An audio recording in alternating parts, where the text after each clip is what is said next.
ಪರಿಸರ ಪಾಠದೊಳಗೆ ಏನಂತಂದ್ರ ನಿಮ್ದೊಂದು ಪಾಠ ಐತಿ, ಜೀವ ಪ್ರಪಂಚ ಅಂತೇಳಿ 5ನೇ ತರಗತಿಯವರೆಗೆ.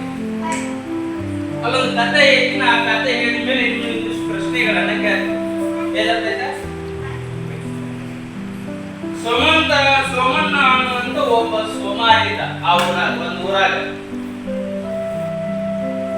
ತನ್ನದೇ ಸ್ವಲ್ಪ ಹೊಲವಿದ್ದರೂ ಕೂಡ ಒಂದು ದಿನವೂ ಹೊಲದ ಕೆಲಸ ಮಾಡಿದವನಲ್ಲ. ಅವರಿವರು ಕೊಟ್ಟಿದ್ದಷ್ಟೇ ಪಡೆದು ಬದುಕುತ್ತಿದ್ದ. ಅವರೇ ಕೊಟ್ಟದಂತ ಊಟವನ್ನ ತಿಂದು ಮಾತ್ರ ಏನ್ ಮಾಡ್ತಿದ್ದ ಆ ಸೋಮಣ್ಣ ಬದುಕ್ತಾ ಇದ್ದ. ಅವನಿಗೆ ಶೇಂಗಾ ಅಂದ ಪಂಚಪ್ರಾಣ. ಸೋಮಣ್ಣನಿಗೆ ಶೇಂಗಾ ಅಂದ್ರೆ ಪಂಚಪ್ರಾಣ. ಹುರಿದ ಶೇಂಗಾ ಅಂದ್ರಂತೂ ಬಹಳ ಇಷ್ಟ. ಹುರಿದ ಶೇಂಗಾ ಅಂದ್ರು ಅತಿ ಪ್ರಿಯ, ಅತಿ ಪ್ರೀತಿ.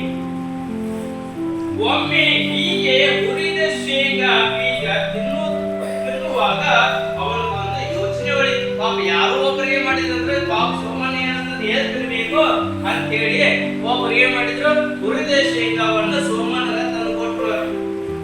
ಹುರಿದ ಶೇಂಗಾವನ್ನ ಸೋಮಣ್ಣ ಏನ್ ಮಾಡಿದ್ರ, ಒಂದು ಯೋಚನೆ ಬಂತ ಅವನ ತಲೆಯಾಗ.